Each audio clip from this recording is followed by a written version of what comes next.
Muy buenas, mi nombre es Martín y como saben hoy les voy a enseñar cómo utilizar un simulador para representar reflexión y refracción de rayos. Antes de ver el simulador, vamos a hacer una breve presentación del tema que estamos tratando. Primero que nada vamos a ver las leyes de propagación de rayos, es decir, que vamos a entender los conceptos de reflexión y de refracción de haces luminosos. Vamos a partir de un sistema que está compuesto por dos medios posibles de propagación de rayos, es decir, que son dos medios translúcidos que permiten el pasaje de haces lumínicos a través de ellos. En este caso se propuso aire y agua, pero estos medios pueden ser totalmente aleatorios y diferentes.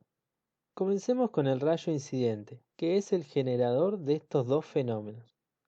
Este rayo tiene una dirección y un sentido que lo mantiene durante todo el trayecto en este medio hasta impactar con una superficie que separe un medio del otro. Cuando el rayo impacta sobre la superficie ocurren estos dos fenómenos. Primero vamos a ver la reflexión, donde el rayo rebota y se propaga por el mismo medio que el rayo incidente, pero con una dirección y sentido diferentes. Ambos rayos forman un ángulo respecto a la normal, que es una perpendicular a la superficie, que vamos a llamar θ sub i y θ sub r.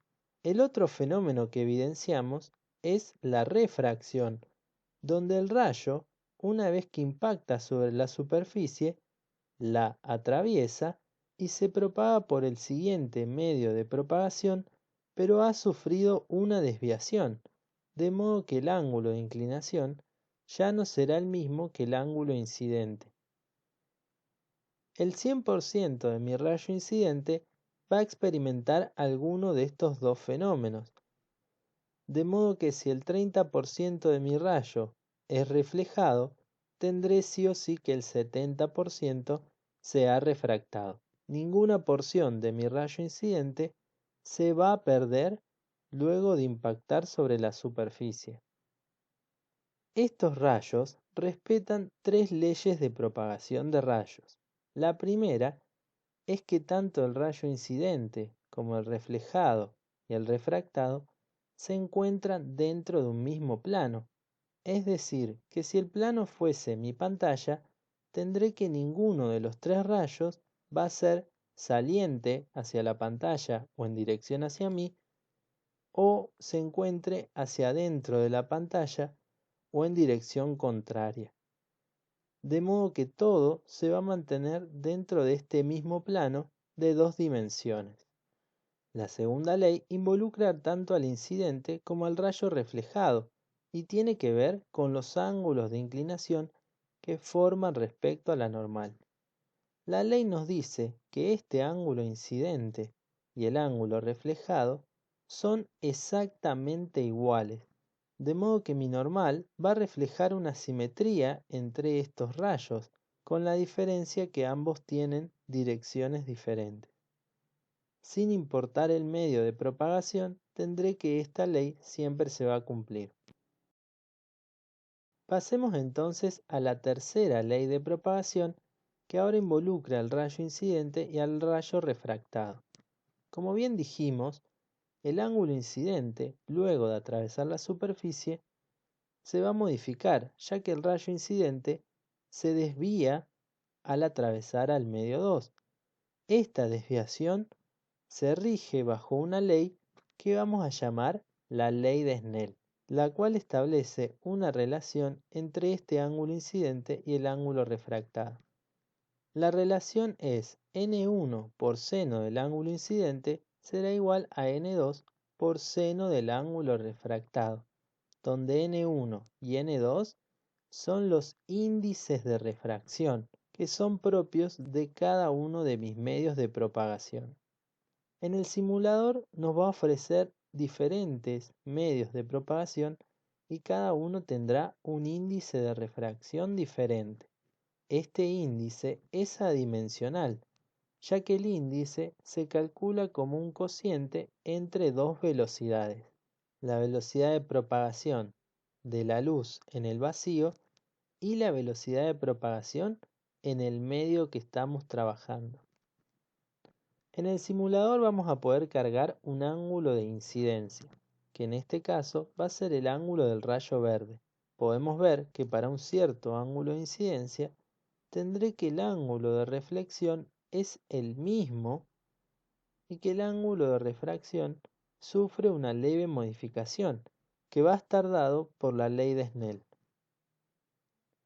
Si cambiamos los valores de modo que ahora n1 va a ser mayor a n2, ocurre un fenómeno particular para una cierta cantidad de ángulos. Sucede que el rayo refractado ha desaparecido, de modo que el 100% de mi rayo incidente va a sufrir un fenómeno de reflexión. Esto ocurre para partir de un cierto ángulo incidente, donde el rayo refractado va a tomar un valor de 90 grados. Cuando el ángulo incidente sea mayor que este ángulo C, tendré que el ángulo refractado no va a existir y solamente existirá el ángulo reflejado, ya que no tendré un rayo refractado. Para estos casos, diremos que tenemos una reflexión interna total, ya que el 100% de mi rayo incidente se va a reflejar de forma interna o en el mismo medio de propagación y ningún porcentaje de este rayo va a atravesar hacia el medio 2.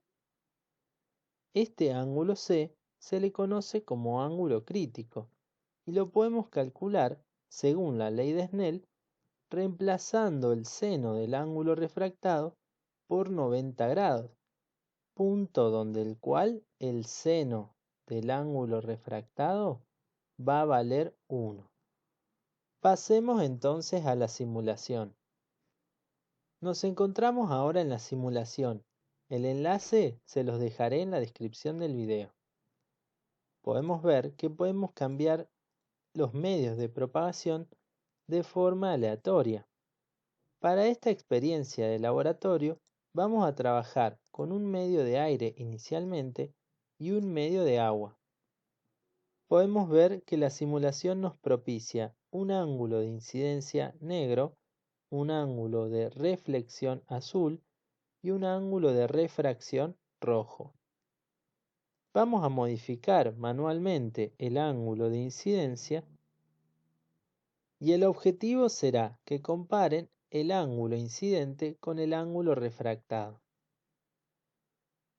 Intercambien ahora los medios y comparen qué sucede en la misma situación. Y van a tener que explicar los resultados de acuerdo al ángulo que elijan y de acuerdo a lo que vimos anteriormente en el video. En mi caso, sucede que al intercambiar los medios, no tendré rayo refractado y estoy en presencia de una reflexión interna total. En la siguiente experiencia deberán plantear situaciones donde puedan observar esta reflexión interna total. Estas reflexiones son aleatorias, pero sin embargo puede ocurrirles que la reflexión interna ocurra para un determinado ángulo que no sea el que ustedes hayan planteado de entrada. De modo que, para cada caso, deberán dar el índice de refracción de cada medio y el ángulo crítico o el ángulo a partir del cual se observa la reflexión interna total. Para finalizar, establezcan el diamante como el medio 1 y utilicen como medio 2 alguno de los medios que están disponibles. Y determinen manualmente con los cálculos cómo llegar a este ángulo crítico, utilizando la ley de Snell que vimos también en el video. Eso es todo. No olviden dejarme sus dudas y nos vemos en el próximo video.